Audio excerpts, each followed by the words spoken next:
Hello प्यारे छात्रों, आप सभी को हमारे YouTube channel the royal classes पे हार्दिक हार्दिक अभिनंदन है। आज का जो बेसिक टॉपिक होगा वो है वृत्त पर होगा, जिसको हम लोग इंग्लिश में सर्किल कहते हैं। उससे जुड़े हुए जितनी भी टर्म्स एंड फॉर्मूला होगा हम उस पर बेसिकली बात करेंगे। लेकिन सबसे पहले हम लोग जानना चाहेंगे कि वृत्त किसको कहेंगे, हम किन आकृतियों को वृत्त के कैटेगरी में रख सकते हैं। तो जनरली आप जो है बेसिकली जो है अपने डेली लाइफ में देखते हैं बहुत सारे चीज़ें को, जो एक पूरी तरह से क्या होता है, गोल बना होता है, एक गोल आकृति होता है। जैसे साइकिल का चक्का हो या किसी कार का हो या ट्रक का हो या रेल का चक्का हो, आप देखेंगे वो पूरी तरह से क्या होता है, मैनली गोल होता है, जिसके सेंटर में एक बिंदु होता है, जिसको हम लोग सेंटर कहते हैं। एक बिंदु होता है जहाँ से उनके जो एक परिमिति जो होता है, मतलब बाहर की जो क्षेत्र होते हैं, एकदम बाहरी जो एरिया होता है, जिसको हम लोग सीमा कहते हैं, बाउंड्री कहते हैं, लेकिन वृत्त की भाषा में उसको हम लोग परिधि कहते हैं। तो वहाँ से और उसके सेंटर के बीच एक डिस्टेंस होता है, जिसको हम लोग का एक कांस्टेंट डिस्टेंस बोलते हैं, या उसको हम लोग रेडियस के नाम से जानते हैं वृत्त में।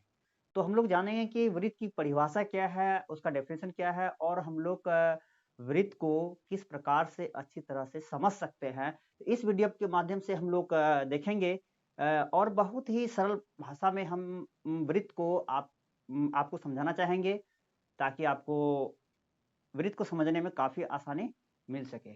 तो आइए जानते हैं सबसे पहले वृत्त की परिभाषा क्या होता है, डेफिनेशन क्या होता है।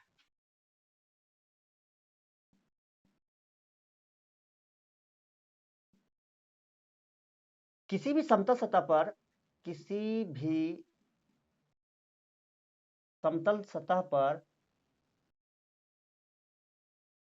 पर एक निश्चित बिंदु निश्चित बिंदु के परितः का मतलब होता है चारों ओर परितः एक नियत दूरी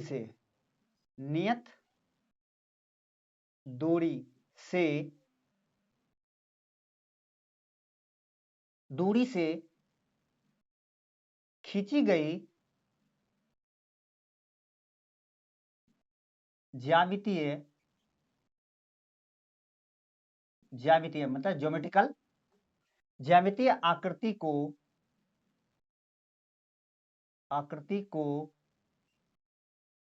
वृत्त कहते हैं। वृत्त को इंग्लिश में क्या कहते हैं, हम लोग सर्किल कहते हैं। क्या कहते हैं, सर्किल का पहला अक्षर होता है सी। इसलिए किसी भी वृत्त को जो है प्राय सी ऑफ ओ कोमा आर से सूचित किया जाता है। आप बोलेंगे सर ये सी ऑफ आर क्या होता है, इसको हम लोग क्या पढ़ेंगे, C of R O comma R. C of O comma R क्या होता है, तो यहाँ पे जो है ओ आपका क्या है, सेंटर है। आर जो है आपका वो है रेडियस। क्या है, रेडियस। सेंटर का मतलब होता है केंद्र, और रेडियस का अर्थ होता है त्रिज्या। क्या होता है, त्रिज्या होता है। ठीक है। तो ये जो बोर्ड का जो ऊपरी सतह है, ये भी एक क्या है, पूरी तरह से समतल है। तो इस बोर्ड पर एक बिंदु हम लेते हैं, एक बिंदु को हम क्या करते हैं, प्लॉट करते हैं, मतलब एक निर्दिष्ट करते हैं, और यहां से एक क्या करते हैं, एक निश्चित दूरी लेते हैं। दूरी के हम परितः क्या करेंगे, एक आकृति जो हम ड्रॉ करेंगे, जो खींचेंगे, उसे हम लोग क्या कहते हैं,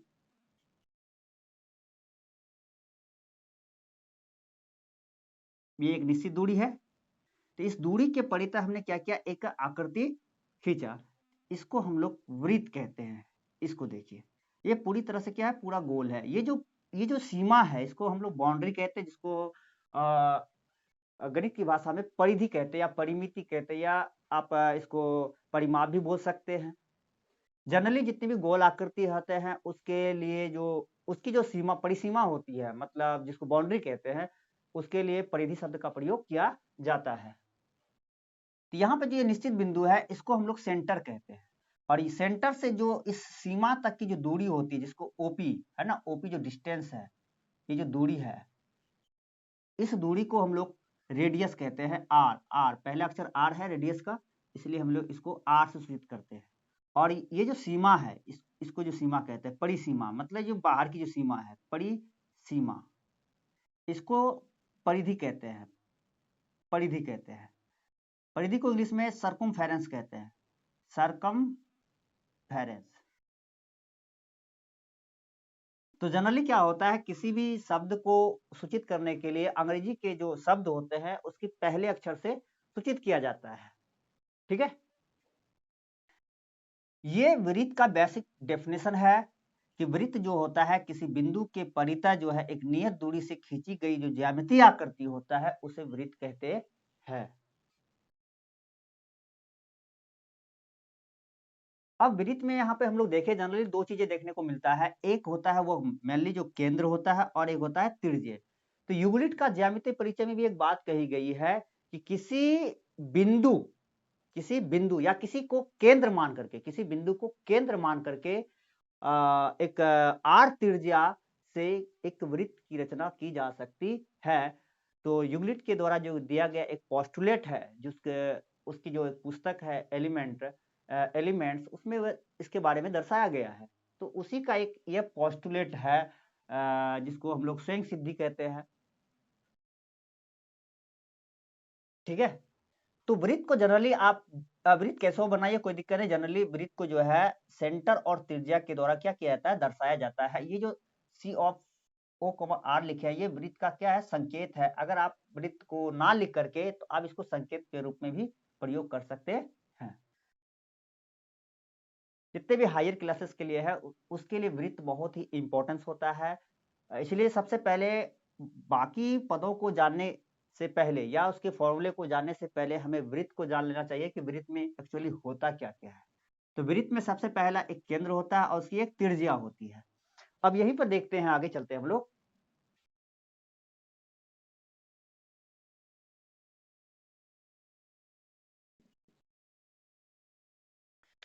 यहीं पर हम लोग आगे चलते हैं। इस वृत्त को अगर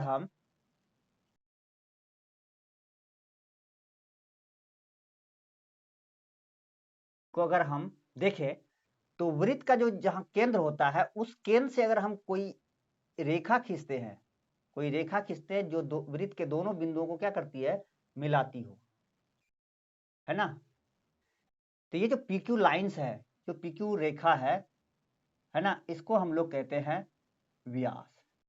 क्या कहते हैं इसको, व्यास। इसको इंग्लिश में डायमीटर कहते हैं, डायमीटर, इसको व्यास कहते हैं।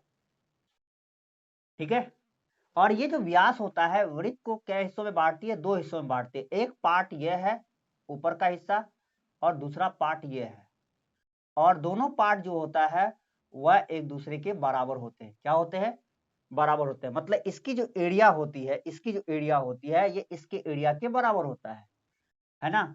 तो इसके जो आधे पार्ट है, इस पार्ट को हम लोग कहते हैं अर्धवृत्त कहते हैं। मतलब वृत्त का आधा भाग अर्धवृत्त कहते हैं।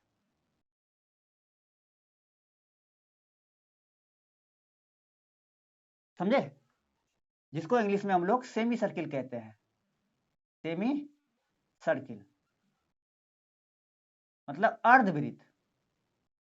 ठीक है, अब यहां पे एक चीज और देखिए, एक आकृति और हम लेते हैं।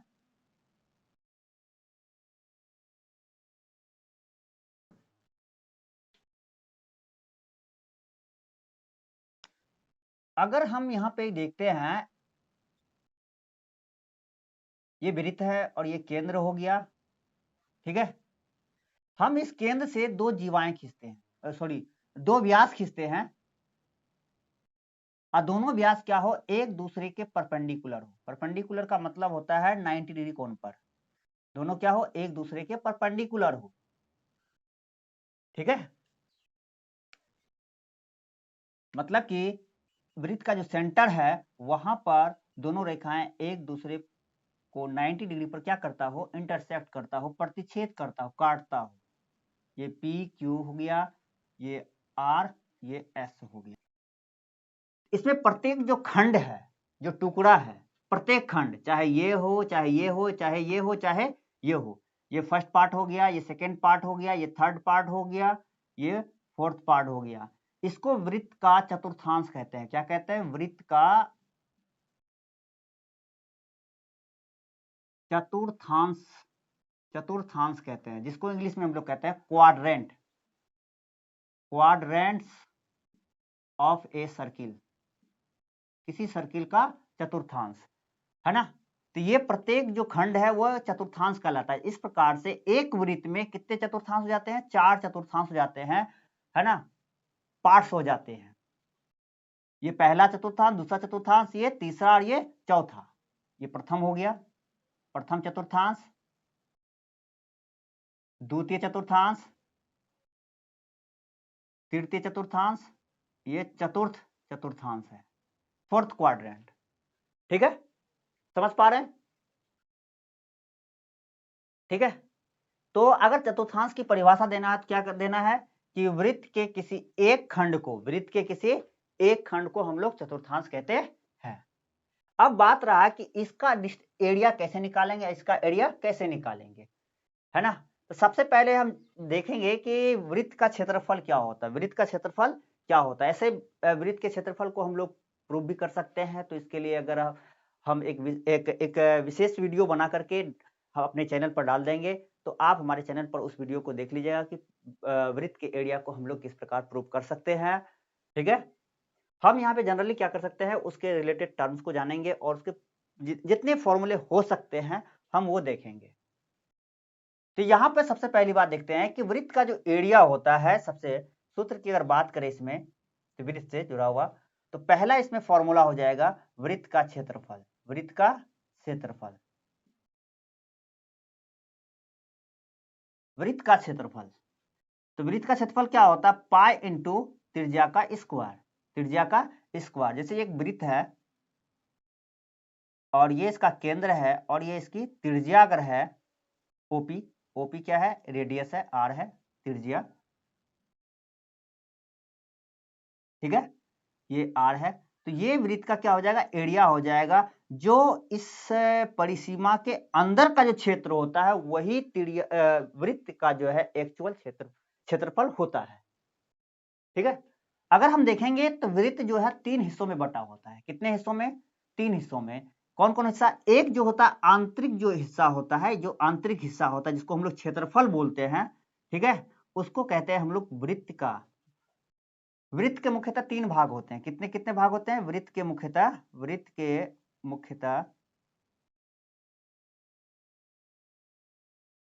3 भाग होते हैं।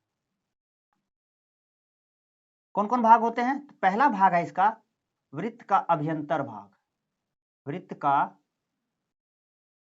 अभ्यंतर भाग मतलब इंटीरियर पार्ट, इंटीरियर पार्ट इसको बोल सकते हैं, इंटीरियर पार्ट। ठीक है, दूसरा इसका पार्ट है वृत्त का अभ्यंतर भाग, वृत्त का बहिर्भाग। और अभ्यंतर भाग पहला है, बहिर्भाग,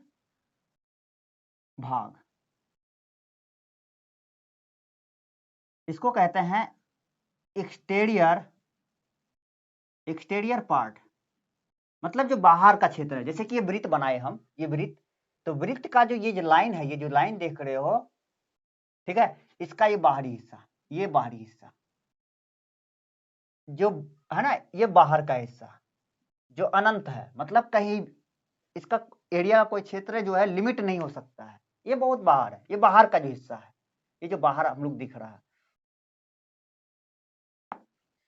ये हिस्सा क्या होता है? वृत्त का बाहर होता है। और जो अंदर है, मतलब इस लाइन के जो अंदर आता है, उसको हम लोग कहते हैं वृत्त का अभ्यंतर भाग, अंदर का हिस्सा, अंदर का जो पार्ट है। ठीक है, तीसरा जो इसका है वह वृत्त स्वयं है, वृत्त का स्वयं भाग, स्वयं भाग, सेल्फ पार्ट, सेल्फ पार्ट। ठीक है, मतलब ये जो लाइन दिख रहा है, ये लाइन, ये जो लाइन समतल सतह पर जहां जहां मौजूद होता है, जहां पे उसको ड्रॉ किया जाता है, खींचा जाता है, वो जो लाइन्स होता है वो वृत्त का खुद का भाग कहलाता है। जो ना ही एक्सटीरियर पार्ट में गिना जाता है ना ही इंटीरियर पार्ट में गिना जाता है। ठीक है, तो वृत्त का जो क्षेत्रफल होता है वह वृत्त का अभ्यंतर भाग होता है, जो अंदर का जो हिस्सा होता है ना, जो इस लाइन के अंदर होता है मौजूद, ये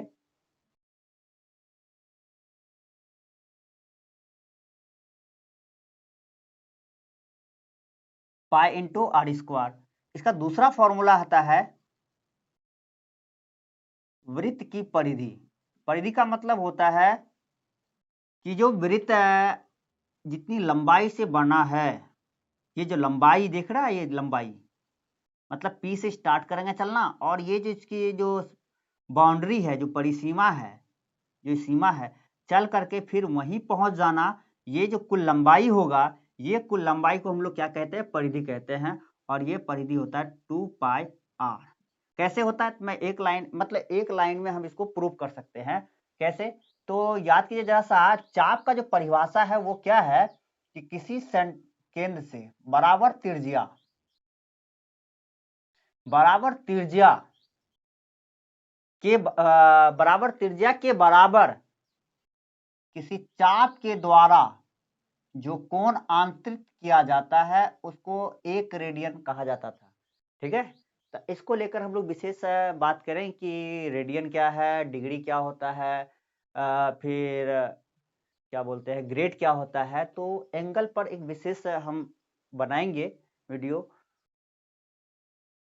फिलहाल अभी हम कुछ, तो ये थीटा होता है जिसको हम लोग रेडियन बोलते हैं, और ये इसका चाप हो गया, चाप, और ये इसका त्रिज्या हो गया। यहाँ पे चाप को अगर हम L मान लेते हैं, ये जो लंबाई है ना, इसको अगर L मान लेते हैं तो L बराबर होता है theta into R, theta into R. तो जरा यहाँ देखिए कि केंद्र पर, जो वृत्त के केंद्र पर कितना कोण बनता है, 360 डिग्री का। कितना, 360 डिग्री का कोण बनता है एक वृत्त में। तो पाई का जो वैल्यू होता है डिग्री में 180 डिग्री होता है, तो 2 पाई हो जाएगा आपका 360 डिग्री। तो केंद्र जो वृत्त जो है अपने केंद्र पर कितना कोण बनाती है, 360 डिग्री का कोण बनाती है, 360 डिग्री का कोण बनाती है। और 360 डिग्री को हम लोग 2 पाई लिख सकते हैं, है ना। रेडियन में अगर लिखना है, पाई जो है वो रेडियन में है डिग्री का वैल्यू। तो यहाँ जो कोण है, ये कोण, और ये तो वृत्त का क्या हो जाएगा, चाप हो जाएगा, है ना, ये जिसको हम लोग परिधि कहते हैं। तो चाप बराबर क्या होगा, एंगल गुना त्रिज्या। तो त्रिज्या तो आर ही है, और एंगल इसका कितना है 2 पाई। तो 2 पाई गुना आर क्या हो जाएगा, एल। एल मतलब ये परिधि, तो वही 2 पाई इंटू आर। तीसरा फॉर्मूला इसका हम लोग देखते हैं, क्या, अर्धवृत्त, अर्धवृत्त का क्षेत्रफल। तो अर्धवृत्त का जो क्षेत्रफल है वो पूरे वृत्त का क्या हो जाएगा, आधा। ये अर्धवृत्त, ये आधा जो वृत्त है, ये जो हम यहाँ पर देख रहे हैं, जो व्यास के द्वारा 2 हिस्सों में बांटा गया जो पार्ट है ना। जब व्यास के द्वारा वृत्त को 2 हिस्सों में बांटा जाता है तो प्रत्येक पार्ट जो है अर्धवृत्त कहलाता है। ये भी अर्धवृत्त है, ये भी अर्धवृत्त है, दोनों पार्ट क्या होते हैं, इक्वल होते हैं। तो अर्धवृत्त का क्षेत्रफल जो होता है पूरे एरिया का आधा होता है। आधा का मतलब होता है 2 से डिवाइड। तीसरा,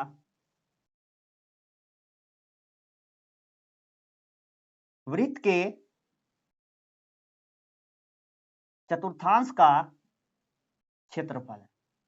चतुर्थांश का मतलब हो गया एक पार्ट का क्षेत्रफल। कितना, एक पार्ट का। तो पूरा वृत्त जो है वो कितने हिस्सों में बटा है, 4 हिस्सों में बटा है।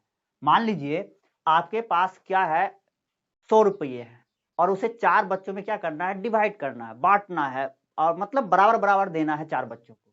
तो 4 बच्चों को अगर हम देंगे वो 100 रुपया, तो प्रत्येक बच्चे को कितना पड़ेगा, 25 रुपया करके पड़ेगा। कहने का मतलब ये हो गया, अगर हम 100 को 4 से डिवाइड करते हैं तो प्रति जो बच्चा जो रुपया मिलेगा वो कितना मिलेगा, 25 रुपया मिलेगा, 25 रुपीज मिलेगा। तो उसी प्रकार अगर हम वृत्त के क्षेत्रफल को कितना से भाग दे दें, 4 से दे दें, मतलब 4 खंड है, 4 चतुर्थांश है, अगर हम 4 से भाग दें तो 1 चतुर्थांश का क्षेत्रफल आसानी से हमें मिल जाएगा। तो मतलब वृत्त का क्षेत्रफल हो गया पाई आर स्क्वायर बाय 4।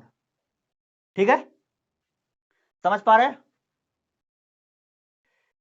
ये सारे फॉर्मूले जो है हमें हर एक एग्जाम में, चाहे वह स्टेट लेवल का एग्जाम हो, चाहे किसी कंपटीशन का एग्जाम हो, सभी जगह इन फॉर्मूला का काफी उपयोग होता है, क्योंकि विदाउट फॉर्मूला का हम वृत्त से जुड़ा किसी भी सवाल को सॉल्व नहीं कर सकते हैं। इसलिए सबसे पहले हमें इनको जानना बहुत जरूरी है। हम क्या करते हैं, थोड़ा सा इन सब चीजों को हटाते हैं, तभी हम और भी इसको विस्तृत से जान पाएंगे।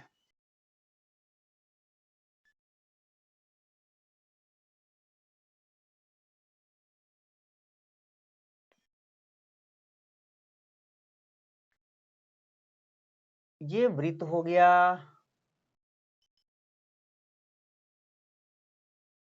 ये इसका त्रिज्या, और यहां हम क्या बनाते हैं, एक आधा वृत्त बनाते हैं, अर्धवृत्त। क्या बनाते हैं, अर्धवृत्त।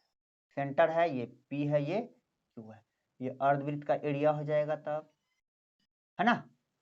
ये क्षेत्र हो गया, जिसको क्षेत्र को ही क्षेत्रफल बोलते हैं, और ये पूरा एरिया हो गया इसका वृत्त का।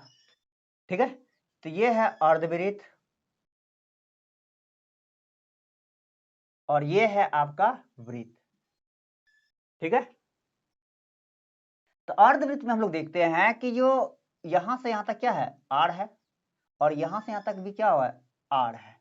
तो दोनों R को अगर हम जोड़ते हैं तो वह PQ की लंबाई हो जाएगा। कहने का मतलब PQ को हम लोग लिख सकते हैं O से P की दूरी प्लस O से Q की दूरी, O से P की दूरी प्लस O से Q की दूरी, मतलब R प्लस R।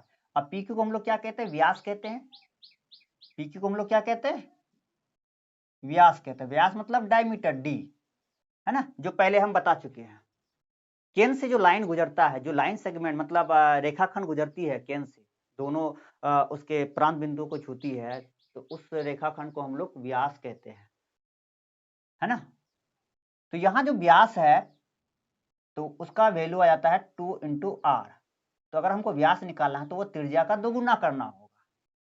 ठीक है, अगर यहाँ से अगर हम वृत्त त्रिज्या निकालते हैं तो त्रिज्या जो है वो व्यास की क्या हो जाएगी, आधी। अगर ये 2 मल्टीप्लाई है तो जाएगा डिवाइड में, तो व्यास की क्या हो जाएगी, आधी हो जाएगी। ठीक है, अब आगे हम लोग चलते हैं कि अर्धवृत्त जो है, ऐसे पूरे वृत्त का परिधि कितना होता है, 2πr। अगर आधा का बात करेंगे तो यहां से यहां तक की लंबाई जो है वो क्या हो जाएगा, πr, और यहां से यहां तक की जो कुल लंबाई है या तो d हो जाएगा या तो 2r हो जाएगा, है ना। क्योंकि यहां से यहां तक क्या है, व्यास है, तो व्यास क्या है, d होता है। या तो d लिखिए या तो 2r लिखिए। तो कहने का मतलब ये हो गया कि अर्धवृत्त की परिधि बराबर होता है πr प्लस d। आप ये फॉर्मूला लिखिए, या πr प्लस 2r, या आप यहां दोनों से क्या करें, r कॉमन ले लीजिए तो r बाहर आ जाएगा, r इंटू पाई प्लस 2 होगा। ठीक है, ये हो जाएगा। अब यहां जो देख रहे हैं कि जो पाई का प्रयोग हुआ है, तो आप पाई की जगह अगर क्या बोलते हैं, पाई का मान जो है दशमलव में नहीं दिया गया है,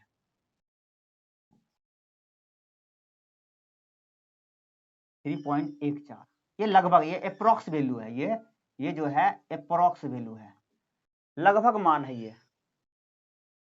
ठीक है, अगर पाई का वैल्यू क्या होता है, किसी प्रश्न में दशमलव में नहीं दिया गया है, पॉइंट में नहीं दिया गया है, तो आप हमेशा क्या करें, 22/7 का ही प्रयोग करेंगे, जब तक कि आपको ये इस वैल्यू को अप्लाई करने के लिए अनुमति नहीं दिया जाए। जब तक कहा ना जाए तब तक आप जो है केवल 22/7 का ही प्रयोग करेंगे पाई की वैल्यू के लिए। ठीक है, तो यहाँ पे हम लोग देखें कि वृत्त का क्षेत्रफल बराबर होता है पाई आर स्क्वायर, वृत्त की परिधि बराबर होता है 2πr, अर्धवृत्त मतलब इसका क्षेत्रफल का आधा कर देंगे, तो देखिए उसके क्षेत्रफल में हमने 2 से भाग दे दिया, आधा हो गया। उसके बाद वृत्त के चतुर्थांश का क्षेत्रफल होता है पाई आर स्क्वायर बटे 4। फिर अर्धवृत्त की परिधि का अगर वैल्यू निकालना चाहेंगे तो हमने यहाँ देखा कि यहाँ से जो ये जो लंबाई है वो क्या हो जाएगा, देखिए यहाँ पे सिंपल सी बात, इसको अगर हम यहाँ से मिला देते हैं तो देखते हैं यहाँ ये जो पूरा लंबाई है जिसको हम लोग परिधि कहते हैं, है ना, तो ये जो व्यास है उसको क्या करता है, आधा कर देता है। तो आधा का मतलब 2 पाई आर है, तो 2 पाई आर का आधा क्या आ जाएगा, पाई आर। तो यहाँ से पी और ये क्यू, तो ये पार्ट हो जाएगा पाई आर और ये पार्ट हो जाएगा पाई आर। तो दूसरा पार्ट, ये जो दूसरा है ना, तो ये अर्ध जीवा हो जाए, सॉरी चाप हो जाएगा, आधा चाप हो जाएगा। ये पूरा ये दिख रहा है, ये आधा चाप हो जाएगा। तो दोनों चाप क्या हो जाएंगे, बराबर होंगे। ठीक है,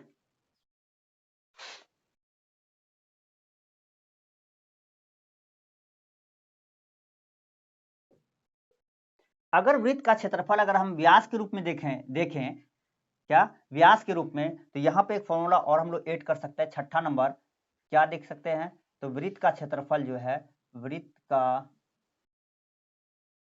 क्षेत्रफल जो है बराबर होता है पाई इंटू आर स्क्वायर है। तो पाई इंटू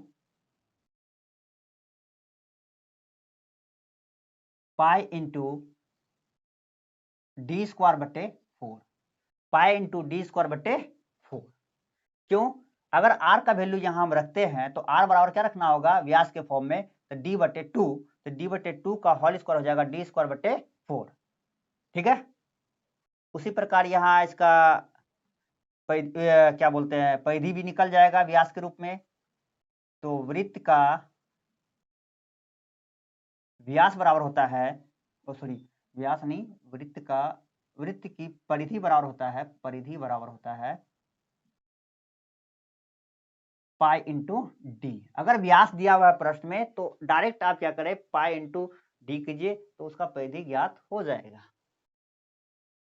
यहाँ पे कॉन्सेप्ट हम दे देते हैं, क्या कॉन्सेप्ट है कि अगर वृत्त का क्या हो, क्षेत्रफल और परिधि संख्यात्मक रूप से क्या है, बराबर है, अगर है क्या है, बराबर है, यहीं पर हम लिख देते हैं कॉन्सेप्ट, क्या कि वृत्त का क्षेत्रफल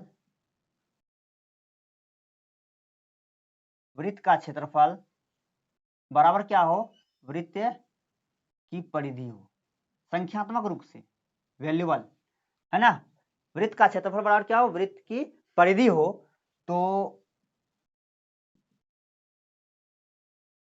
पाई आर, तो पाई पाई खत्म, आर आर खत्म, तो आर बराबर हो जाएगा 2 इकाई, इसका क्या हो जाएगा, वैल्यू हो जाएगा। तो उस अवस्था में वृत्त का जो त्रिज्या है वो 2 इकाई हो जाएगा।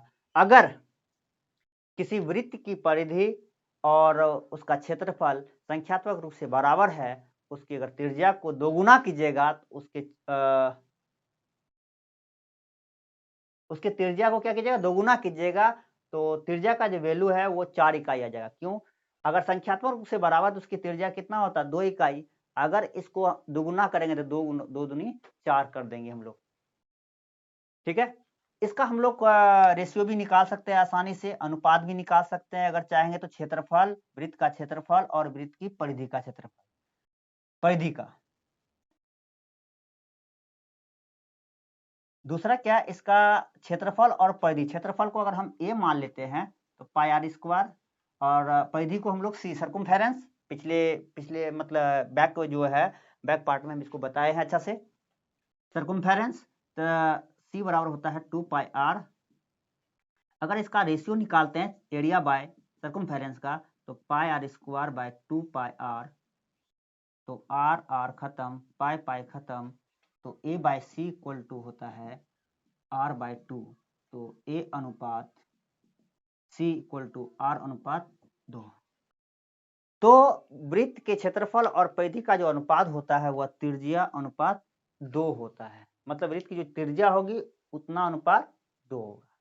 कहने का मतलब आप ऐसा समझ लीजिए कि किसी वृत्त की त्रिज्या अगर 5 सेंटीमीटर है, 5 सेंटीमीटर है, तो उसके क्षेत्रफल और परिधि का अनुपात क्या होगा, तो 5:2 होगा। आप डायरेक्ट उसका आंसर लिख सकते हैं।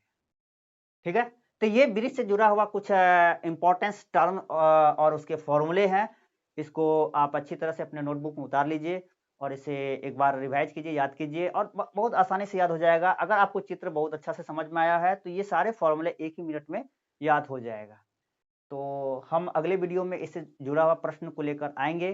तो आज के लिए इतना ही। धन्यवाद। जय हिंद, जय भारत। अगर हमारे यूट्यूब चैनल पर नए हैं तो कृपया हमारे यूट्यूब चैनल को सब्सक्राइब करें और अधिक से अधिक हमारे वीडियो को अपने ग्रुपों में, अपने साथियों में शेयर करें। तो धन्यवाद। Thank you.